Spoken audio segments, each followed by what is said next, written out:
ज्ञानी मिल्या ज्ञान में देहूं, वेदी को समझाऊं के सुख राम अज्ञानी आगे हाथ जोड़ मैं जाऊं। महाराज हमारे हैं ज्ञानी मिल्या ज्ञान मैं देऊं।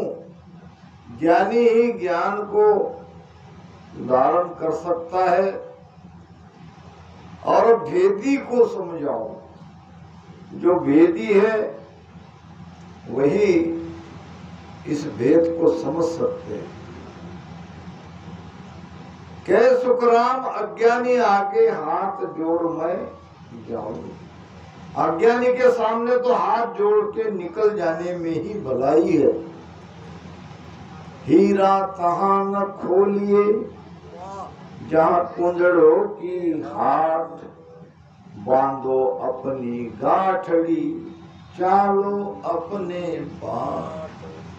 हीरा तहां न खोलिए जहां कुंजड़ों की हाट, जहां साग सब्जी बिक रही है वहां हीरे की दुकान नहीं लगाई जा सकती। ये बहुत अच्छी बात है। प्रथम बार इस गांव में सत्संग हो रही है, फिर भी यहाँ काफी ज्ञानी लोग हैं, विवेकवान है और यही महापुरुषों के ज्ञान का प्रसार प्रसार हो सकता है। ज्ञानी तो है शीश हमारा भेदी सो गुरु भाई। ज्ञानी कौन है? महाराज के शिष्य। और जो भेद से भजन कर रहे हैं महाराज कहते कि ये तो मेरे भाई के जैसे। के सुख राम अज्ञानी यारो जाको कछु न खाई। अज्ञानी के लिए ये ज्ञान ही नहीं है। मूढ़ मूर्ख को जीव रे सुने न समझे आए। जो अज्ञानी जीव है, जो इस बात को समझ ही नहीं सकता, ऐसे भी जीव संसार में है। ज्ञानी है तो अज्ञानी भी है, सच है तो झूठ भी है, रात है तो दिन भी है। तो कई प्रकार के जीव संसार में है। तो इस ज्ञान को कौन नहीं धारण कर सकता? मूढ़ मूढ़क को जीव रे सुने न समझे आए, और धन सुखिया जुग सुख में जन्म गंवावे जाए। जगत के सुख में, विश्व के सुख में सारा जन्म वो यूं ही व्यर्थ गंवा देंगे। कहते हैं कि भगवान गौतम बुद्ध कहीं जा रहे थे, रास्ते में एक लड़का कुछ गिनती कर रहा था, ऐसे पत्थर से 1 2 3 4 5। भगवान गौतम बुद्ध ने पूछा, बेटा ये तुम किसकी गिनती कर रहे हो? तो लड़के ने कहा, अभी गाय जंगल से अपने घर पे आ रही है और कितनी गाय आ गई इसकी मैं गिनती कर रहा हूं। पत्थर के छोटे छोटे टुकड़ों में। भगवान गौतम बुद्ध ने पूछा, बेटा ये तो बड़ी अच्छी बात है, क्या ये सब गाय तुम्हारी है? लड़के ने कहा, इसमें कोई भी गाय मेरी नहीं है, दूसरे की गाय को गिन रहा है, इसमें तुम्हारा क्या लाभ? अगर तुम्हारी स्वयं की होती और तुम गिन रहे होते तो बात समझ में आती थी। तो ऐसे 4 पहर धंधो करे सांझ हताया जाए, झुट्टी गल्ला छाड़ के बकवाद करे नर आए, बकवाद करे नर आए, पछे सुतो घर जाई, होए सपना में जीव पड़े दोजख के। सुखराम दास गुरुदेव बिन यूं नर गोता खाए। सदगुरु के बिना मनुष्य को गोता खाना ही है, संकट आना ही है, दुख आना ही है। सदगुरु की कितनी अहमियत है, हमारे गुरुजी ने दोपहर की सभा में हमें समझाया। एक बार भक्त और एक ज्ञानी दोनों में विवाद चल रहा था। भक्त कहता कि मैं बड़ा, ज्ञानी कहता मैं बड़ा। अब दोनों अपनी अपनी बड़प्पन की बातें कर रहे थे। फिर दोनों ने तय किया कि भाई ऐसे नहीं चलेगा, हम दोनों अपना पक्ष कभी पीछे नहीं ले सकते। चलो हम परमात्मा के पास जाते हैं, उनको ही पूछते हैं कि ज्ञानी बड़ा कि भक्त बड़ा, और परमात्मा जो कहेंगे वो हम दोनों को मानना पड़ेगा। भक्त और ज्ञानी दोनों गए भगवान के पास। भगवान ने पूछा कहो कैसे आए? दरअसल भगवान हमारे दोनों में विवाद चल रहा है, कौन बड़ा है इस बात का, तो आप ही बताइए, आप तो सर्वज्ञ हो, आपको तो सब पता ही है। भगवान ने मुस्कुराकर जवाब दिया, ज्ञानी तो मेरी आत्मा है। ज्ञानी क्या है? मेरी। ऐसे कहते ही भगत निकल गया वापस। भगवान ने कहा, भाई रुको रुको रुको, अब प्रभु क्या रुकना, आपने तो निर्णय कर दिया, आपने तो कह दिया कि भाई ज्ञानी तो मेरी आत्मा है। अब आत्मा से नजदीक कोई किसी का है? आत्मा ही तो सर्वश्रेष्ठ है। तो परमात्मा ने कहा, देखो तुमने मेरी अधूरी बात सुनी है, मेरी पूरी बात तो सुन लो फिर चले जाओ। ठीक है प्रभु, जब आप कहते हो तो सुन लेता हूं। ज्ञानी मेरी आत्मा है, मगर भक्त मेरा परमात्मा है। भक्त क्या है? मेरा परमात्मा है। भक्ति भक्त भगवंत गुरु चतुर नाम बपए, जिनके पदरज वंदन करे, नासत विघ्न अनेक। बप नाम शरीर, दिखने को तो चार दिख रहे हैं, भक्ति भक्त भगवंत और गुरु, मगर ये सब एक है। भक्ति भक्त भगवंत गुरु चतुर नाम बप एक। अब ऐसे सदगुरु के दर्शन करने से, शरण में जाने से हमारे कई प्रकार के विघ्न समाप्त हो सकते हैं। तो ज्यादा देर तो नहीं लूंगा, क्योंकि आज काफी हमारे बहुत बढ़िया प्रवचन करने वाले यानी यहाँ आए हुए हैं। के सतलोक जे जावसी, जाकी आबिद होय, दसों द्वार उगाड़ के, चले हंस कहूँ तोय, चले हंस कहूँ तोय, और कोई रहा न कोई, नव गेला हद माय ताई की, सूदन कोई, दसवे लग सुख राम कहे, मोकन पोते को, सतलोक जे जावसी, ताकि आबि आविद होय। थोड़ा इसको और समझने का प्रयास करेंगे। पहले तो शरीर की रचना को हम जरा समझते हैं।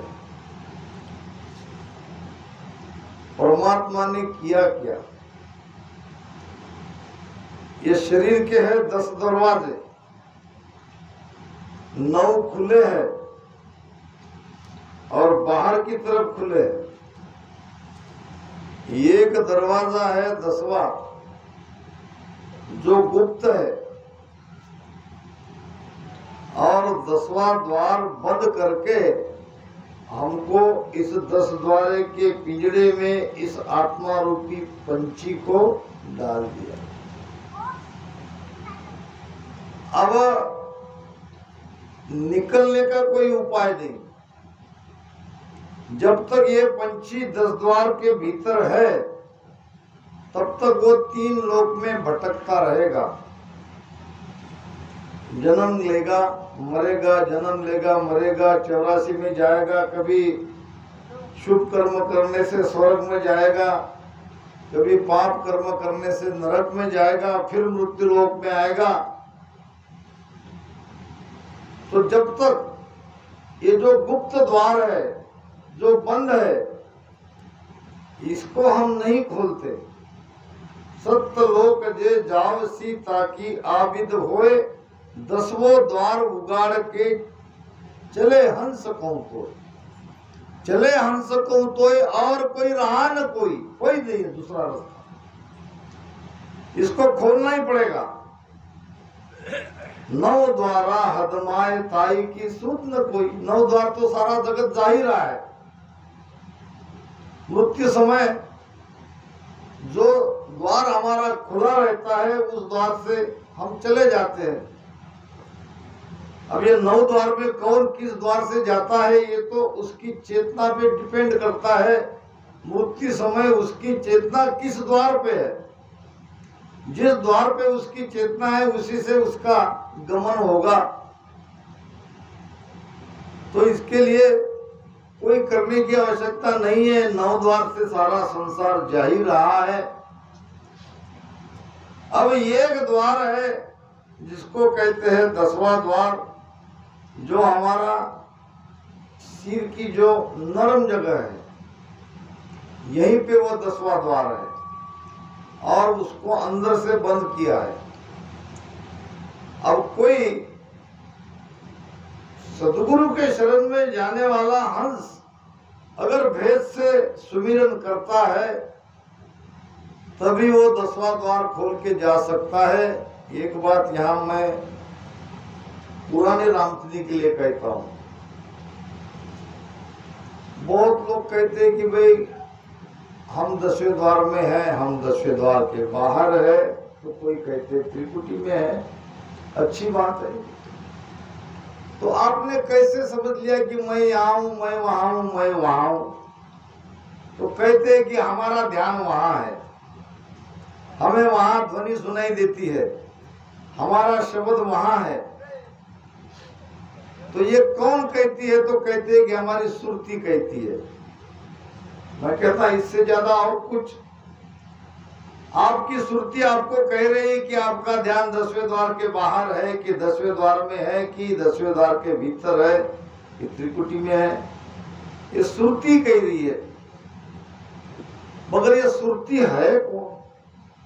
क्या सुरती को 10वें द्वार के बाहर ले जाना है? क्या सुरती जा रही है 9 द्वार के बाहर से? क्या जब हमारी मृत्यु होती है तो नाक कान आंख से हमारी सुरती बाहर निकलती है? सोच क्यों? जब हमारी मृत्यु होती है तो सब कहते हैं कि इसके प्राण पखेरु उड़ गए, इसका प्राण निकल गया। तो यहां से भी तो प्राण निकलना चाहिए बाहर। मृत्यु के समय कोई कहते कि इसकी सुरती निकल गई नाक से, इसकी सुरती आंख से निकल गई, इसकी सुरती मुख से निकल गई। क्या सुरती को हम 10वें द्वार के बाहर ले जा रहे हैं? बिल्कुल भ्रमित मत होना। भाई डंके की चोट पे दावे के साथ कह रहा हूं, प्राण को ले जाना पड़ेगा। ये जब हम जाते हैं पीछम के रास्ते से जहां बहुत तगड़ा दो बंद लगता है, एक मेरु का उत्तानपाद, त्रिकुटी का त्राटक। बंद लगते किसको है? ये बंद प्राण को लगते हैं, बंद हमारी चेतना को लगते हैं। ये जो हमारी प्राण शक्ति है, जो रीढ़ की हड्डी से सुरती शब्द के द्वारा ऊपर खींच रहे हैं, शब्द ऊपर खींच रहा है, तो बीच में रुक जाती है, बंद लग जाता है, प्राण शक्ति ऊपर नहीं पहुंचती तो पीठ में फैलने लगती है, तो पीठ अकड़ जाता है। फिर ये उत्तानपाद बंद खुलने बाद त्राटक लगता है। तो यहाँ अभी बहुत अच्छी बात हमारे गुरुजी ने कही और महाराज ने भी इसका प्रमाण दिया है। सिर ऊपर होए त्रिकुटी आवे, लाग्यो ध्यान नैन पलटावे। ये तो महाराज भी कह रहे। अब सोचना यह है कि ये आंखें पलटती क्यों है और कोई बिरले की ही क्यों पलटती है। बिरला ही वहां तक प्राण ऊर्जा को चढ़ा सकता है। ये कोई एक जन्म में पूरी होने वाली भक्ति नहीं है। मगर एक बात है कि हम चल रहे रास्ते से, एक न एक दिन हम उस देश में जाएंगे। और फिर कहीं कहते हैं कि महाराज जीते जी परम मोक्ष में जाते हैं, ये क्या है?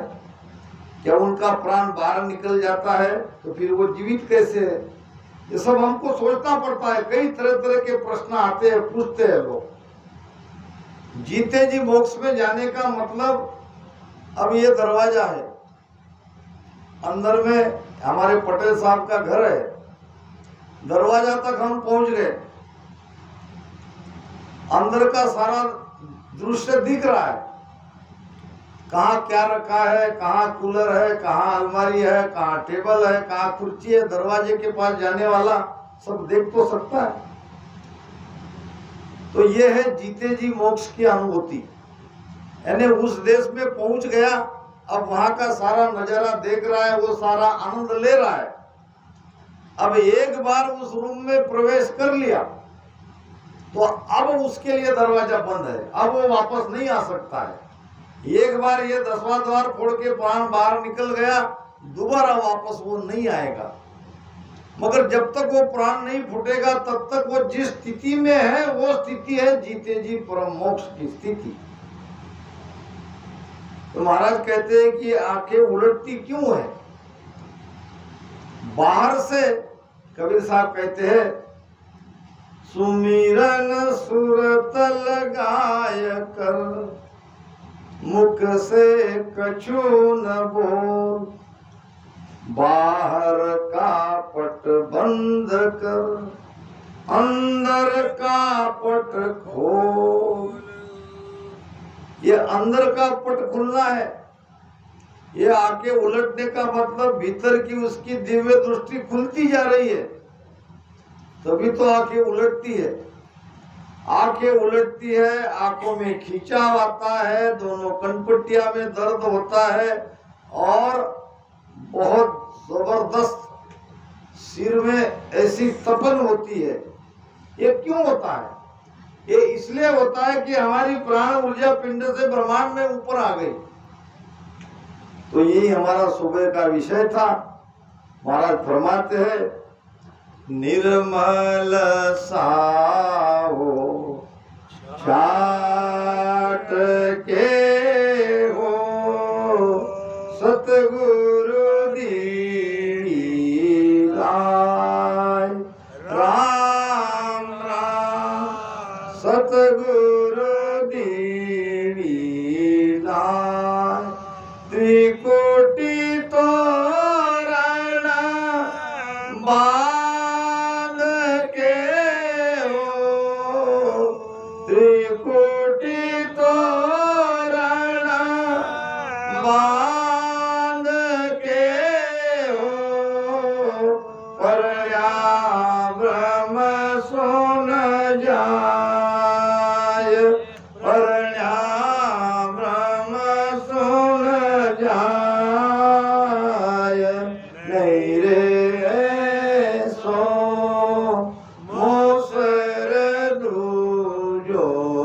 को नहीं रे सो मोसर दूजो को। कहाँ शादी होती है आत्मा परमात्मा की? तो ब्रह्म शून्य में। ये ब्रह्म शून्य है पूरा। जब हम ध्यान में शून्य की स्थिति में पहुंच जाते हैं तो वही शादी का स्थान है, वहीं अब फेरे लगने वाले हैं। मगर उसके लिए जाना पड़ेगा त्रिकुटी। पहला पड़ाव है त्रिकुटी। त्रिकुटी क्या है ये मैं बता दूं आपको। कोई भी ब्रह्म की साधना करने वाले हो या सत्स्वरूप के देश में जाने वाले हो या और कोई जो सांस उसास में सुमिरन करके पूरब से जाओ या पश्चिम से जाओ, सबको त्रिकुटी पार करना ही पड़ता है। ये त्रिकुटी है हद। त्रिकुटी के नीचे है तीन लोक, त्रिकुटी के ऊपर है बेहद, त्रिकुटी के नीचे है हद। महाराज ने कहा है त्रिकुटी दो पापी का कमल है। दो या पाकरो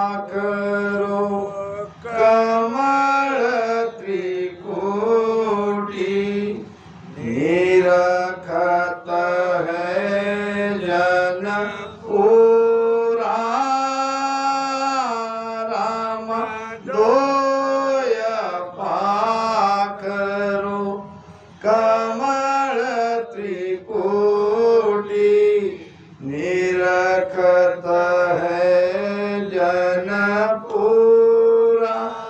अड़ा पिंगला सुकमल जागी। अड़ा पिंगला सुकमल जागी। मुख पर बरसे नूरा होगी गन में भंवर गुंजाना बे। दो पाक। कौन से दो पाक है? दरिया साहब ने पानी में प्रमाण दिया है। दरिया त्रिकुटी संद में, दरिया त्रिकुटी संद में दो पाक मंजार निराकार एके दिशा आकार। त्रिकुटी ऐसा स्थान है ठीक बीच में। आगे जाएंगे तो निराकार का देश लगेगा, नीचे जाएंगे तो वापस आकार में आएंगे। त्रिकुटी से वापस आ सकते हैं। त्रिकुटी पार करने पर फिर वापस आने की कोई गुंजाइश नहीं रहती। तो ये निराकार और आकार या साकार, ये दो पाक है यहाँ त्रिकुटी में। और वहां पहुंचने वाला जन यानी भक्त करने वाला, ध्यान करने वाला ध्यानी पूरे संत कहलाते हैं। निरखत है जन पूरा, उस पाक को वो निरखता है। फिर क्या होता है? अड़ा पिंगला सुकमण जागी। ये दोनों इड़ा और पिंगला दोनों एक होके ऐसे सीधी सुषुम्ना ऊपर चलती है। और लक्षण क्या? हर जगह महाराज ने पकड़ा है सबको, किसी को छोड़ा नहीं है। मान लो मैं यहाँ पे पढ़ के आपको कह रहा हूँ ऐसे इड़ा और पिंगला, ऐसे सुषुम्ना एक होती है और ऐसे सुषुम्ना में ध्यान होता है, तो कहने से कुछ नहीं होगा। महाराज कहते हैं कि मुख पर बरसे नूरा। त्रिकुटी पहुंचने वाले ध्यानी का चेहरा खिल उठता है, एक अलग का प्रकाश उसके चेहरे पे दिखता है, दूर से ही पहचान लेते हैं। उसकी आंखों में एक ऐसी जबरदस्त ऊर्जा रहती है, जबरदस्त तेज रहता है कि समझ में आता है कि ये ध्यान करने वाला ध्यानी है। तो महाराज कहते हैं कि जब तक त्रिकुटी में तोरण नहीं मांगा जाता है, शादी ब्याह करते उत्तर में तो वो तोरण मानते हैं।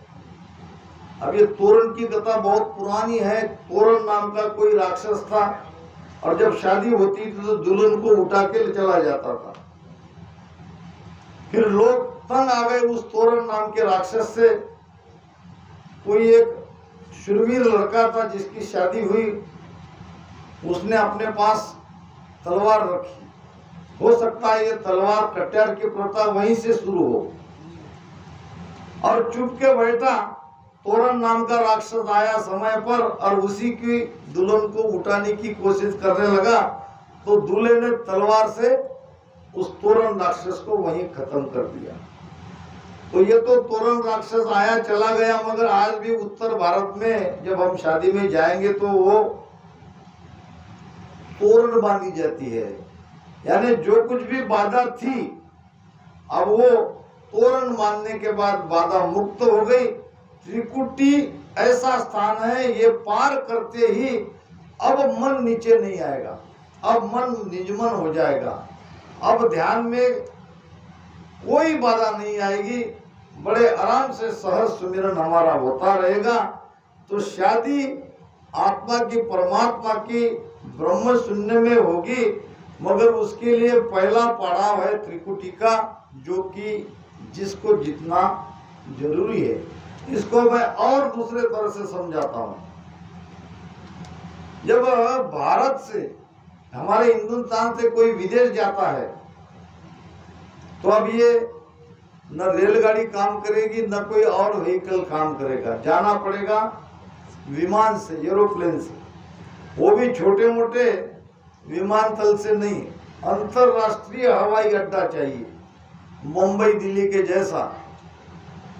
अब वहां जब जाओगे तो आपको हर एक देश के विमान वहां मिलेंगे, जिस देश में जाना है उसकी टिकट निकाल के आप जा सकते हो। तो ये त्रिकुटी का स्थान अंतरराष्ट्रीय हवाई अड्डा है।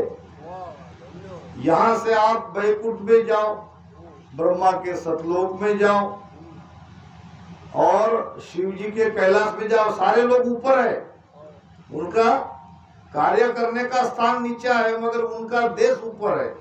यहाँ से ब्रह्म में जाओ, यहाँ से शिव ब्रह्म में जाओ, पार ब्रह्म में जाओ, ओंकार ब्रह्म में जाओ या सतरूप में जाओ, सारे विमान आपको यहाँ त्रिकुटी में अलग अलग जगह जाने के लिए मिलेंगे। तो पहला पड़ाव त्रिकुटी पार करना है। त्रिकुटी तोरण बांध के हो परण्या ब्रह्म शून्य जाए, यहाँ तोरण बांध लिया, अब आगे ब्रह्म शून्य में शादी होगी। अरद उरद बीच व्यावर चोहे, चढ़ी है नाव बरा राम राम, चढ़ी है नाव बरा, पीछा मगेल होया धूल शबद की, पीछा मगेल होया धूल शबद की, चालत है दिन रात, चालत है दिन रात, नहीं रे तो लगन दूजो को, नहीं रे सो दूजो को। अब अर्ध और बुरुद एक एक शब्द को समझो, बहुत गहरा रहस्य इन शब्दों में छिपा है। अर्ध का शब्द से अर्थ होता है नीचे और उर्द का शब्द से अर्थ होता है ऊपर। अब नीचे ऊपर, अब बहुत लोग इसको श्वासा के साथ जोड़ते हैं, अर्ध उर्द यानी आती जाती श्वास, नहीं है ऐसा। श्वासा भी ऊपर नीचे होती है, मगर श्वासा की वो क्रिया जिसको हमको ध्यान में करनी पड़ती है। बाहर से जो प्राणवायु आती है उसको सीधे नीचे ले जाना है, यह है अर्ध। और इसको भीतर से रीढ़ की हड्डी से पलटाना है, यह है उरद। निरंतर ये काम हम करते हैं। अब ये अर्ध उरद में सुमिरन करते रहोगे तो आत्मा परमात्मा का व्याहार होगा। शब्द ऊपर है और सुरती ऊपर लगा के बैठ गए, न जीभे चल रही है, ध्यान कर रहे, रात भर बैठे हैं, ब्याह नहीं होगा। ये प्राण शक्ति ऊपर नहीं चढ़ेगी। श्वासा तुम्हारी नाभि में जब तक चल रही है उसमें मन को लगा के ये वायु को, पवन को रीढ़ की हड्डी से निरंतर ऊपर चढ़ाते ही रहना है। क्यों चढ़ाते रहना है? महाराज जी कह रहे, पीछम गेल होए धुन शब्द की चालत है दिन रात। एक निरंतर ऊर्जा का स्रोत रीढ़ की हड्डी से ऊपर निरंतर चढ़ते रहता है और वो आपको अनुभव आना चाहिए। जब ऐसा हो रहा है तो आप पश्चिम के रास्ते से ध्यान कर रहे हो, वरना हो सकता है आप पूर्व से चले गए हो, नहीं फटेगा 10 वाला। तो पश्चिम के ध्यानी को ये निहारना है, ये अनुभव करके जाना है। जब यहाँ मन लगेगा, सुरती तो शब्द के साथ ऊपर रहेगी मगर मन तो आपका है। मन को श्वासा में लगा के ये हमको देखना है कि रीढ़ की हड्डी से नीचे मूलाधार से कोई ऊर्जा ऊपर चढ़ रही कि नहीं चढ़ रही। अगर नहीं चढ़ रही तो चढ़ाओ। सही बात है। अर्ध उरद बीच ब्याह रचो है, ये तरीका है। ये जब नहीं करोगे ब्याह नहीं होगा। चढ़ी है नाव बरात, इसी तरह से नाव की बरात ऊपर चढ़ेगी, ऊपर जाएगी। पीछम गेल होए धुन शब्द की सालत है।